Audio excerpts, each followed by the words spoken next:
Welcome to the Plein Air Podcast from Plein Air Magazine. I'm your host, Eric Rhodes, publisher and founder of the magazine. This is episode number 3. In the Plein Air Podcast, we delve into the world of outdoor painting, often called plein air painting. For those of you who don't know, it's a French term that essentially means outdoors. The French pronounce it plein air. Others pronounce it plein air. But no matter what you call it, there is a huge movement of artists around the world who are going outdoors to paint. And this show is all about the movement, the painters, the collectors, the galleries, and the art. This week's podcast is brought to you by EaselBrushClip.com. Today, we're going to be interviewing legendary colorist, painter Camille Przewodyk, and we'll get into that in just a minute. She has some strong opinions about painting, about marketing, and about seeing color. It is my personal goal to see more people fall in love with plein air painting, and you can help by sharing this podcast with your friends on social media or email. And I hope, of course, that you'll subscribe so it comes to you automatically each and every week. And if you have feedback for me or interview requests, reach me, Eric, at pleinairmagazine.com. I'd also like to remind everybody that Valentine's Day is just around the corner, and you can register for the Plein Air Convention and get the early bird price, which saves you $200. There's always a mad rush right before Valentine's Day, and there's a slight possibility we could sell out this year, and the fire marshal will cut us off and not let anybody else in. So we want to make sure that you get your seat. We have the world's top painters teaching, a faculty of over 60 people, 5 days of instruction. And it's amazing when you see us break the world record for the most number of people painting simultaneously. It's pretty incredible. This year, maybe 900 to 1,000 painters. So we could potentially sell out soon. So get your ticket now.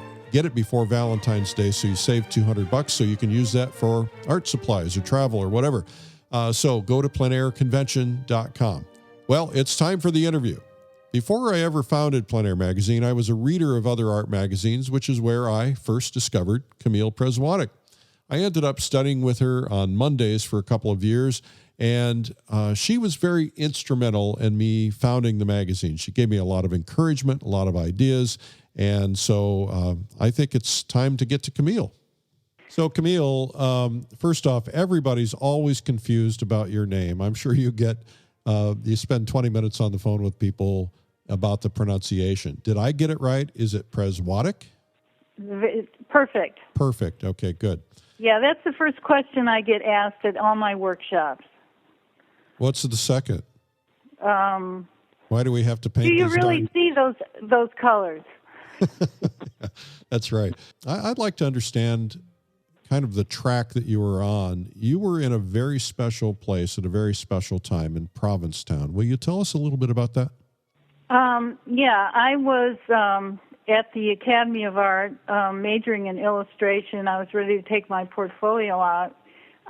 And I met my husband, Dale Axelrod. He wasn't my husband at the time, but we started dating, and he suggested that I come out to Provincetown. He was taking classes with an artist out there, and he thought I would enjoy it. So it was Henry Henchy, and he didn't tell me it was going to change my life. He didn't say anything. He just made it very low-key. So I went out to Provincetown with him, and it changed my whole life. It was the nearest I can say to almost a spiritual experience. It's rare that you meet a master. I mean, I had never met a master painter before, and it really humbles you. And I knew that I didn't have any doubt that I wanted to learn what he had to offer, but I knew it was going to take me years to develop as a colorist. How long did you study with Henry? I was with Henry for 6 years. Really? Long time. It was in the summers, so I wasn't studying during the year with him, but we would go out every year for 2 weeks and study with him in Provincetown. And then I studied with other artists, Dale. I would paint with Dale. So I was painting with advanced students of the school. So that's pretty much how I learned. What was Henchy like? he was very strict. He wanted you to, when you came into the class, everybody started with blocks, colored blocks and sunlight. And we all did the colored blocks, and we went to round objects. And pretty much for the whole 6 years, I didn't do any landscape. I just worked with still life and just worked on developing my color. And the thing that impressed me about Henchy is, well, he didn't even show up till about 11. A lot of the advanced students would help out the beginning students. And he would show up, and I maybe would be working on a still life for the whole morning, and he would come up. And what always shocked me is he would use a little bit of yellow here and a little bit of red there, a little bit of blue here, and shift the whole color balance.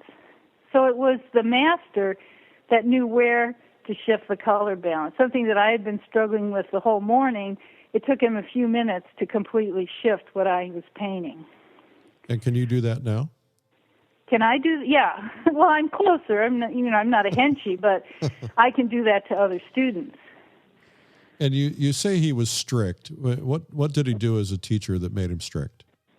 He wasn't like, for instance, we'd have a lot of illustrators that would come in with these flashy brushwork and really good drawing, and he would basically tell them that they didn't have enough humility to learn this way of painting. So he wasn't impressed with your flashiness, and he really was very humble, and he really wanted people to study and not just, it's hard to explain. I mean, he was never really that complimentary.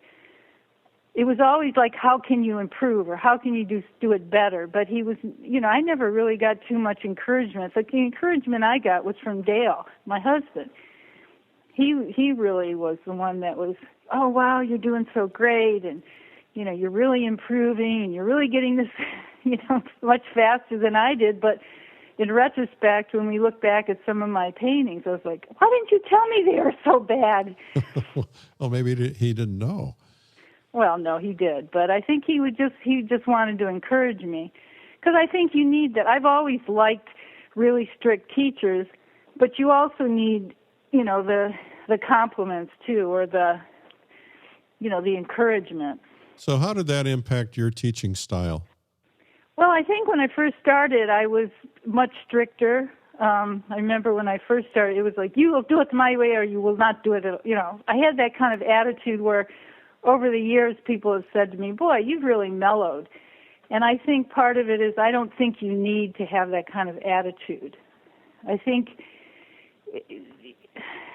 I'm much softer than I used to be. So, when I give my students a compliment, they're like, wow. They really, it's a real compliment. And I have students now that have been with me for years, and they'll bring a painting in, and they'll go like, well, what do you think? And I'll go, wow, that's really a good painting. Well, what about the drawing? I'm like, the drawing's good. What about the color? They want me to critique it. I'm saying, it's a good painting, just accept. So I find my students are very critical also. So there's a point where I just tell them, well, go back to your studio, get the paintings that you did even 1 year ago and put them next to what you're doing now, and you'll see how much you've improved. So I encourage them to keep their old paintings. Yeah, I've still got all the color studies I did when I was with you, and it's fun to pull them out once in a while. You were in the lineage when you studied with Henry. He had studied with Henry Henchy. He studied with Charles Hawthorne. Hawthorne. Charles. I was thinking Henry. So Henchy studied with Hawthorne. Yeah, and Hawthorne studied with William Merritt Chase, who is considered a tonalist. Yeah. So where did the color theory come from? Because it didn't come from Chase. No. Well, I think it bypassed Chase. It came from Monet. Monet was on the forefront. He was in the experimenting with optically mixing colors, and so he was on the forefront. Hawthorne really, it took him years to get the big masses where he would get these big color masses where he wasn't breaking up the form. he would put models against the ocean. They were called mud heads, and they had the appearance of mud, but the dark flesh note against the bright ocean. That was what Hawthorne really started teaching. And then Henchy developed the color studies, the blocks, and he took it further than Hawthorne did. So are you doing anything different today than when I studied with you, and have you taken it any further in terms of what you were learning? Well, I think I'm more open than a lot of the Henchy students. When I was studying with Henchy, I started seeing a lot of what I considered colorists in the magazines, and I was like, well, who are these people? Where have they come from? And I got it down to Sergei Bongard. So at the time, there were two major colorist movements during the abstract expressionist period. There was the Sergei Bongard on the West Coast and Henchy on the East Coast. Simultaneously, they were teaching color. They're different. Sergei was the poet, the bravado, the brushwork, and Henry was more the scientist, German, very. He was really interested. He was more in the tradition of Monet, where he was really interested in capturing that light key of nature, which is the color of the air. Like Monet was really interested in that. So when I was at Henchy, it was like these are the only painters. This is the only way to paint. Where I'm much more open.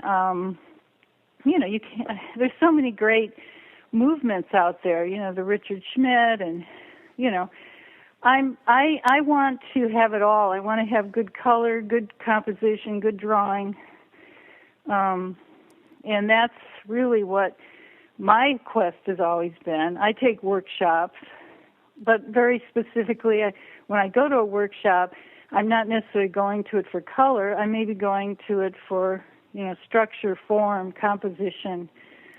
So I think that's an important point, that if we can just stop on that for just a second, and that is that you're a very highly accomplished painter, very successful, and yet you're still trying to grow. Can you talk about that for just a second? Well, I say this a lot. I think there's painters that have gotten their winning formula, and they just repeat themselves. To me, I don't even look at those painters. I like to see a painter that's grown over every year. I have a post on my blog, CamillePrzwadek.com, March 2013. I have 4 paintings, two different scenes. A painting I did of a house in 1991, and a painting I did recently of a vineyard also. And it's not even the same painter.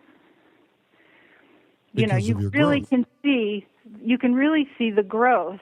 So at the time, I was winning awards, I was getting into shows, but there were certain things I didn't understand. I didn't understand aerial perspective. I call it my lollipop tree phase. My trees looked like lollipops. I just didn't have the finesse. I didn't understand. There was so much I didn't understand. And so I show my students, like they say, my students are so nice. You can't do anything bad. And I show them this, and they go, wow, that's really bad. Well, I think that's important for people to see, because it makes you vulnerable. I remember the first time Richard Schmid told me that he's never really done a painting that he's ever been 100% satisfied with. Somehow that resonated with me. Well, I think the best artists are striving they're always striving to be better. If you see a really great painter, not only are they talented, I would say maybe 10, 20% talent, it's that they've stuck with it and they've had great training. You do see color differently than we do. Talk about training your eye. How do you do that? Like Hawthorne says, painting's easy. It's just getting one color next to another color in the right place in the right proportion. It's easy. And when I paint or when I do a demo, I say to students, it's no more complicated than putting one color note down and relating the next color to that first color note. And before you even start, I've already in my mind made decisions for where all the color notes are going to go. So every time I put a color note down, I relate it to other colors in the composition. And if you keep doing that, if you do that long enough, what I found over the years is I'm actually painting the light key, which is the color of the air, in the tradition of Monet, like an early morning, a late afternoon, gray day, sunny day. Maybe a late afternoon in Laguna Beach is going to be different than a late afternoon in the desert. So it's not only geography, it's time of the year, and it's also time of the day. Well, it's fabulous training. I did not want to do it, I have to admit. I don't know if you were that way when you were in Provincetown, but I wanted to do paintings, and the idea of doing colored blocks was really annoying to me, but I stuck with it. And of course, I didn't know how to paint with a palette knife either, and you were basically making us use a palette knife. Mm-hmm. And it was so freeing once I finally got it, but it probably took me close to 2 years to get it, and I'm not sure I fully got it. Well, people always say, "Oh, I hate the palette knife," or "Oh, if I had a brush, I'd be doing so much better." And I'm saying, no, if you had a brush, you'd have mud. The thing about the palette knife is it's clean. You can mix colors right on the canvas. You can scrape when you make a mistake.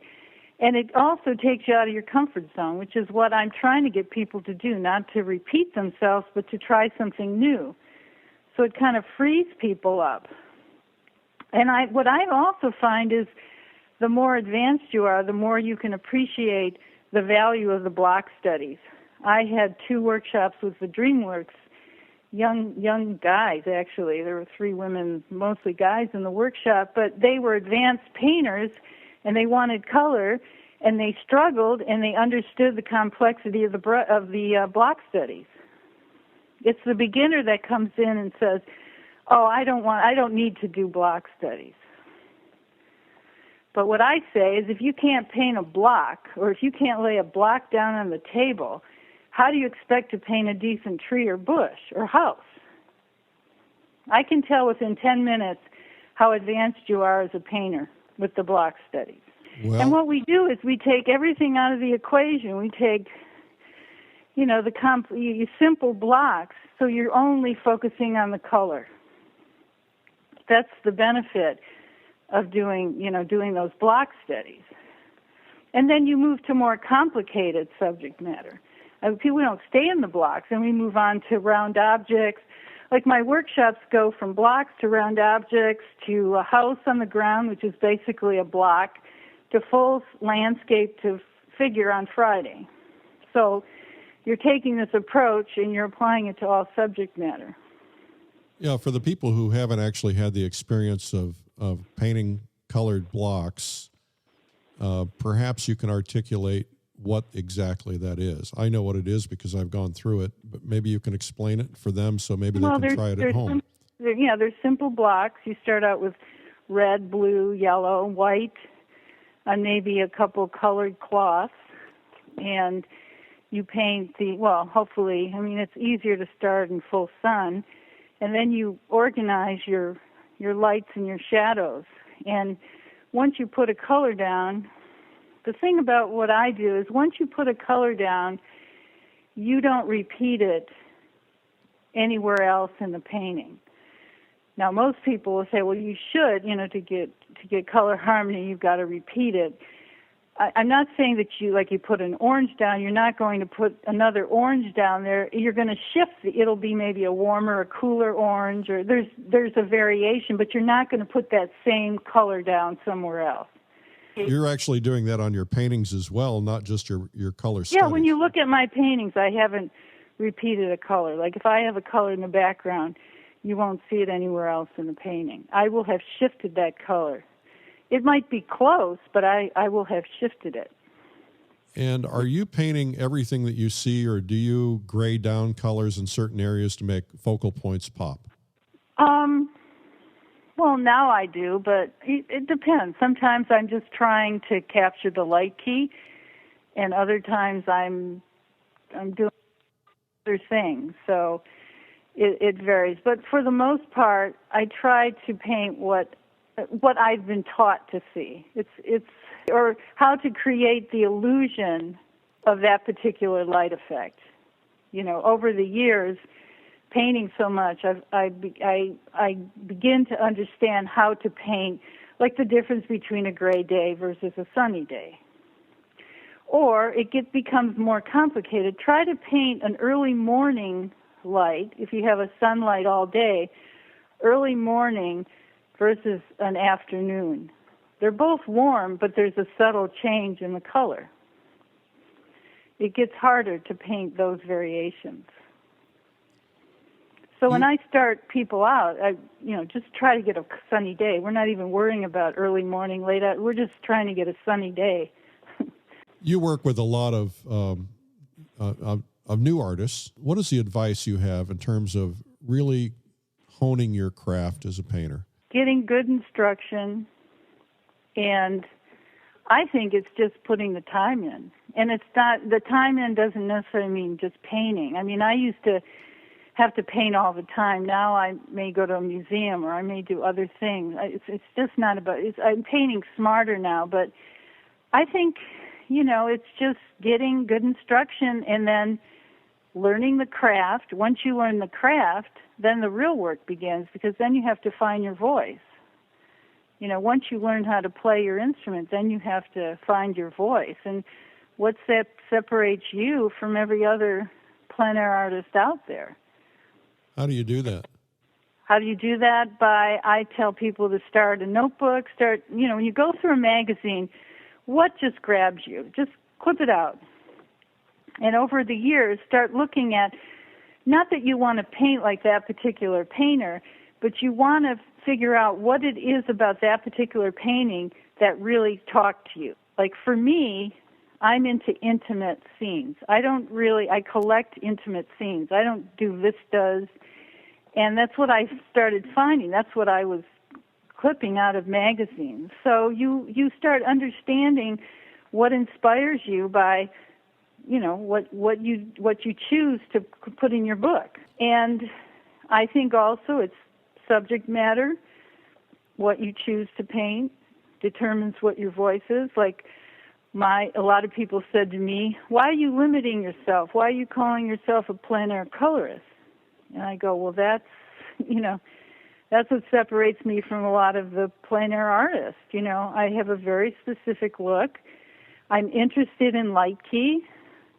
Frankly, most plein air artists could care less about light key or have spent the time trying to paint light key.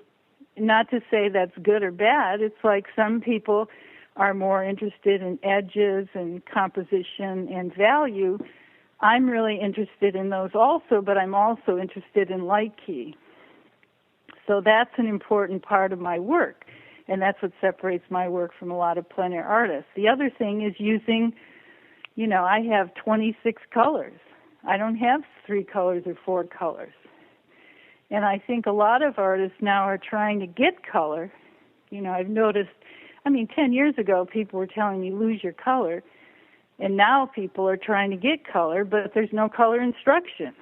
And it's not something you just make up. It really can be taught. And I have artists coming up to me and look like, how did you get, because they're trying to get color, how did you get that color? Well, I have 26 colors. There's certain colors you need to get, certain colors. Right. So. Well, and of course, there are a lot of artists like probably Kevin McPherson, for instance, who would say, when you're trying to learn to paint, don't confuse yourself with so many colors. Stick to the 4 basics. How do you feel about that? I start people out with 6. You do? A warm and cool of each of the primary. So as they develop, they start adding colors. And I get criticized by a lot of people in the Henchy movement that I'm making it too easy, because Henchy started us out with a full palette. But I feel a beginner, like Henchy even said to me, you're not even going to see, basically you're too stupid to see the color. You're lucky if you get the value right. And I kind of feel that way when people start out. I just give them, 6 colors, and I'll use on my first couple of demos, I will use the 6 colors. Right. And show them what I can do with 6 colors. And then I'll show them what what I could do with the additional colors that I have on the palette. So you have modified what he taught. So that's great. Yeah, You've definitely. made it simpler. So I'm going to transition here to another area. You and I spent a lot of time together when I was living in California and studying with you on Mondays. And I remember the exact time and moment. I'm sitting in your studio with you and I think with Carol. And I'm sitting on a table and I'm telling you my vision for this magazine. Do you remember that moment? I don't know if I do. Oh, you're supposed to say yes. I don't know if I do, but I have a terrible memory. Well, I probably, what struck me about you is you were taking these classes for years, and I never knew you were a publisher. Well, there was no reason to tell you. But I thought that was kind of cool. That then I remember you saying you were a publisher, and I'm like, wow, I didn't know that. It's like I've known you for so long, and I still don't know this about you. But I remember that. I don't know if I remember the specific time, but yeah, I remember you talking about the. Well, I think that probably the reason I remember it is because you were so encouraging. I said, hey, what if, we created a magazine for plein air artists, and you were very encouraging. And I felt like that was just what I needed, somebody of your stature who validated that. And then, of course, we talked a little bit further about it and came up with some ideas over the weeks. And so the rest is, as they say, history. Yeah. The way I found you is I was a reader of another art magazine. And it was the only magazine I subscribed to at the time. I was not an art person. I just knew that I liked it. And I saw your ads week after week after week. By seeing you constantly, it had a big impact on me. And that's what made me contact you and said, hey, could I study with you? I think there was something, maybe you had a workshop mention or something. Mm-hmm. I'm curious, you and I have talked over the years about your marketing and how you've done marketing, and I've used you as a guinea pig and an example in our art marketing boot camps many times. I know, and I appreciate it. Well, you taught me a lot, and so what I'd like to do just briefly is to talk a little bit about that discovery that you made, because what I think is interesting is that even though you've become very successful and very well known and you're invited to all these events, you have not stopped doing that. You continue doing it. So I'd like to hear your theories about, first off, when you were in advertising. You told me you were an illustrator, and then you decided to take the leap. Tell me about that moment in time. Okay. Well, I was very, very lucky. As an illustrator, talk about perfect timing. I had just gotten out. I was a relatively new illustrator, 2 years. And I started, because my work, I was doing this colorist stuff and it's like these landscapes, and I started submitting to the New York Society of Illustrators, and because my work was so unique, I started getting in those annuals. And because of that, I got this job for Alfa Romeo, which was in Time, Newsweek, New York Times. They hired 4 other illustrators, Bob Cutting. I mean, they were top illustrators than me. I was a brand new illustrator. It was the most intimidating job I ever got, but because my work was so unique, I started getting major advertising. I did a job also for Target. They wanted to hire John Asaro, but John didn't want to sell his image, so they were looking for an illustrator that did not look like an illustrator, that looked like a painter. So I got this job to do a national ad for Target. Now, the point being is everybody told me, do not show your fine art. You're going to look like a student. Well, my fine art got me these jobs. So that was one case where if I were to have listened to everybody, I wouldn't have gotten these high paying, because I would take my portfolio into these agencies and I'd show them a straight portfolio. Then I'd say, oh, and by the way, I'm doing these landscapes. Oh my God, we got to hire, It was just the perfect timing. So I had a great career. I got really big advertising jobs, and I had a rep in New York. And then the whole industry shifted, and they started, bringing in the cheapest, hiring the cheapest. the money wasn't there. They weren't looking before. I mean, I got hired because the art directors say, we want you. We want you to do you. We're not going to art direct you. Where everything changed, the computers came in, and I couldn't do it anymore. I was like, I said to my husband, there's no money. I don't care how much money they give me. I don't want to do that. I don't want to spend time working with these art directors and these clients that'll say to me, well, we know this is a better design, but this is what we want. So one day, literally, Eric, I got up and I said to my husband, I'm quitting my job as an illustrator. I called my rep in New York and I said, I don't want any more work. And he wasn't surprised because he knew I wasn't happy. I said, don't send me any more work. I'm quitting my job. So I said to Dale, I'm going out next day. I said, I'm going to my new job. I put an easel on my back, went to the Petaluma, and I sat up on the street. And I tell you, 1 hour into my painting, somebody came up to me and said, I love your work. I'd love to buy a painting. 1 hour into my new job. So I said to them, well, he said, I have a Julia Morgan house up the hill. How much would you charge to do a painting of my house? And I said, well, you can't art direct me because I just quit my job as an illustrator. But what I'll do is I'll come up and I'll do some study of your house. And then if you like one of the studies, we'll go to a finish of 16 by 20. It'll be $1,200. We shook, and I made $1,200 the first day on location. So I came home and I said, Dale, I think I made $1,200 on my first job. Not bad, huh? But what I say to students is I took my advertising budget because I had all my time now. Before, when I was an illustrator, if a job came in, I couldn't paint. I had to maybe bid on the job. I'd bid on the job, and then the job would go away. They'd hire a photographer or whatever. So I felt like I was just wasting my time. So then I had all my time. I could go to galleries. I could have open studios. But I took my advertising budget, which was $20,000, and I put it immediately into my fine art ad campaign. And I had to learn how to promote as a fine artist. And I just started advertising. And that's how I had complete support. The universe just supported me. Well, what I think is interesting, though, is that you haven't ever stopped. You may have shifted. I know you're a big advertiser with us, but you have not stopped. Tell me a little bit about that and your theory behind that, because you could certainly potentially coast on your reputation for a while. I don't think so, because what impressed me about when I was an illustrator is the top illustrators, if they didn't advertise, you forgot about them. I mean, I think you have to be on top of the pile. Like when the whole economy hit the skids, years ago. All the artists I knew were like, oh, they're withdrawing their advertising. Well, I upped my advertising. I remember that. It's like now you're competing for less dollars, so it's not the time to withdraw. It's the time to get on the top of the pile.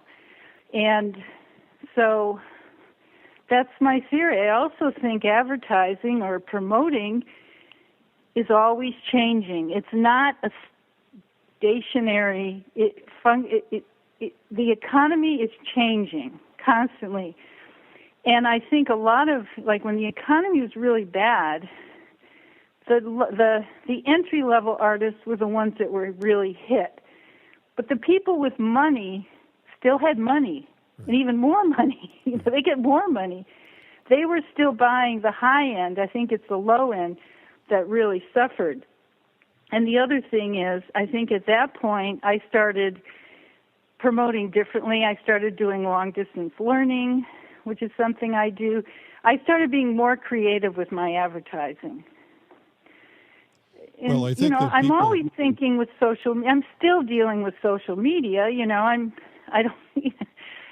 Well, one thing people misunderstand about social media, as wonderful as it is that when you do a post, let's say on Facebook, only 7% of the people who are on your friend list actually see it because there's an algorithm that they use. There are techniques and tools that you can use to up that, but a lot of people think that they're reaching everybody when in fact they're not. And so it doesn't necessarily give you the bump that you hope you would get, although certainly there's a lot of value in it. Mm-hmm. So, well, and then there's other, there's Pinterest and Instagram, and I'm still not sure.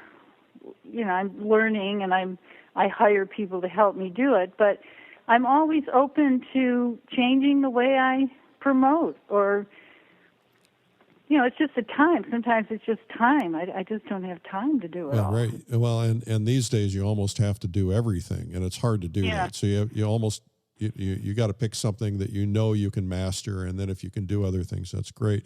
Well, what was it like, though, knowing that you had to spend money building your career? Because I'm thinking you probably didn't really have that money when you said I'm going to take an advertising budget. That had to be a difficult decision. Not really. I call it the whole of advertising. I just keep throwing money into it, and you can't do one ad or you can't and expect returns. It's like you're building. Like I say, it's a pile of clay. You're building a career, and you're going to probably make mistakes. There's going to be things that you do that may not help, but you're not going to know until you commit to an extent. Like with certain you have to commit and see what happens. It's not going to be like one ad and everything's going to change.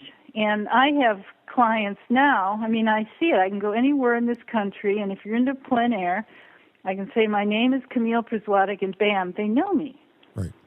I've seen your ads for years. And they may, at that point, buy a painting. So maybe they've seen ads for years, and they haven't bought anything, and they may, at that point, buy something. I've seen it happen, So I'm not really connected to sales. I don't think about sales. I just keep my message out there. You can't look at it as a total cause and effect relationship because there's no way to completely measure that, but there are immeasurable things that will happen as a result of it. I oftentimes tell some of the people that I've coached, and I talk about this in Art Marketing Boot Camp, that you just have to kind of hold your nose and jump in the water and understand that you might not see any direct result, maybe even for months. I have someone I coached. I said, look, you're not likely to really get any activity for 6, 7, 8, 9 months. And they're like, well, I don't know if I can do this. I said, but if you hang in there, it really makes a big difference. And sure enough, she hung in there, and then her career just started blossoming, and she kept it alive and going and going and going. That's really an important message for people to receive. The other one is to not be so erratic. Meaning, you picked a publication. You once told me, I bought the least I could afford just so I could have a regular presence in that publication. And I stayed there time and time again, and even in times when it was tough to write that check every month. And then you told me I stuck with that, but when I could afford a second publication, I added that. But what a lot of people will do is they'll try one for a couple of months, and they'll say, well, that didn't work. And then they'll go to another one for a couple of months, and that didn't work. And so they're hopping around, and they're losing their momentum. Right. Yeah. And I think the other thing is you need a good product. Yeah, that helps. I think you can sell anything in this country, but if you're a good marketer. But I think it's important to have a good product. Like I tell my students, you don't have to be perfect, but, make sure the drawing is good, make sure the composition's good, because whatever you put out there is what you're advertising. So who do you love? What are the painters that you really love today? Oh, I love Dan Pinkham. He's my favorite. I think his work is very spiritual, and he says so much with so little. His colors are good. C.W. Mundy, I think they're people that really are very, very distinctive in their, Carolyn Anderson. When you see a Carolyn Anderson, you know exactly who it is. And from the past, who are the painters? Well, Sorolla for sure. I'm Ken very Rye. excited because in a couple of weeks, I'm taking a group of 100 artists to Cuba, and there is a Sorolla collection of 11 paintings that no one's ever seen. Wow. And they're some of them are monumental. I've seen one of them because one escaped Cuba and went to the show in Spain when I happened to be there. So I'm very excited about that. I mean, we were just in the National Museum in Washington. I mean, the sergeants, the amazing, you see their figure work, you see the grace in their hands of the drawing. That's who inspires me. Yeah. Well, I really appreciate your time today. Thank you so much. And personally, I want to thank you for the inspiration that you've given me over the years and the encouragement. And I really feel like you were really at the ground floor of creating this magazine, and look at what has become of it. There's just been so many little arms that have kind of jumped off from this, the Plein Air Convention and so many other things. And you had a lot to do with it, and I'm very grateful. Oh, well, thank you. I feel the same way about you. I feel we've had a great relationship over the years, and, I look forward to seeing you at the Plein Air Convention again. Yeah, you're going to be doing critique sessions, is that right? Yeah, critique, in the evening with Strickland, George Strickland. Oh, that's going to be great. The critique sessions last year were packed, and so this is going to be good. People will get a chance to get their paintings critiqued. Yeah, good. Outstanding. Well, thank you so much. Okay, thank you. Well, I always learn so much from Camille, and it was a great interview. I want to thank her, and if you want to meet her or see her live or watch her critique sessions, she's part of the faculty at the Plein Air Convention this coming April. This podcast, episode number 3, is brought to you by Plein Air Magazine's Plein Air Convention. Go to pleinairconvention.com, and don't forget early bird pricing ends on February 14th. You can save $200. Lots of icons on stage, people like Camille, Matt Smith, Bill Anton, Catherine Statz, George Strickland, Andy Evenson, and about 60 others so far. You can learn a lot at pleinairconvention.com. It's also sponsored by easelbrushclip.com, which is a pretty cool tool for painters. It's exactly what it sounds like. It clips onto your easel and holds your brushes. And I'm always knocking my brushes off the trays when I paint outdoors and even in the studio. So this is a tool that prevents that and keeps your brushes right in sight, which is kind of nice. My favorite brushes, I can separate warms and cools. Anyway, pretty cool. They've got a pretty funny video. You can see it at easelbrushclip.com. I should mention that I'm very proud of Plein Air Magazine, and it's still the numero uno top-selling art magazine at Barnes & Noble nationally in the United States. So drop by, pick one up, or get a subscription bi-monthly, and it's about half the price of the newsstand. Just get it at pleinairmagazine.com. Well, once again, this is fun. Let's do it again sometime, like next week. I'll see you then. I'm Eric Rhodes, publisher, founder of Plein Air Magazine. And remember, it's a big world. Go paint it. We'll see you.